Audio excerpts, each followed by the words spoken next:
Një ceremoni e pazakontë martësore është zhvilluar në kryeqytetin iranian Teheran, ku më shumë se 100 çifte u martuan në kuadër të një fushate kombëtare për mbështetjen e vendit në kohë tensioni dhe lufte.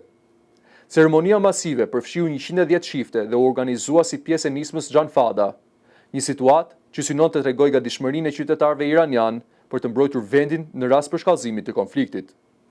Në deklaratat e tyre, disa nga pjesëmarrësit thanë se janë të gatshëm të marrin pjesë në çdo formë mbrojtjeje të Iranit, qoftë në frontin ushtarak apo në mbështetje logjistike dhe industriale. Një prej vendurve deklaroi se nuk mund ta imagjinojë jetën pa vendin e tij, ndërsa shtoi se do të luftonte me gjithë zemër nëse situata do ta kërkonte. Fushata Xhan Fada u lançua nga autoritetet iraniane për të demonstruar unitetin kombëtar dhe mobilizimin popullor në kushtet e tensioneve të fundit me Shtetet e Bashkuara dhe Izraelin. Sipas mediave shtetërore iraniane, më shumë se 31 milion qytetar janë regjistruar në nismën për mbrojtjen e vendit. Ndërkohë, Irani ka nisur edhe trajnime me armë për vullnetarët proqeveritar, ndërsa armpushimi i arritur pas 6 javësh luftë mbetet i brisht.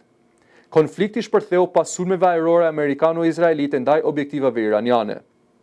Bisedimet e ndërmjetësuara nga Pakistani për uljen e tensioneve duket se kanë ngecur, ndërsa Donald Trump deklaroi së fundmi se armpushimi është në gjendje shumë të brisht.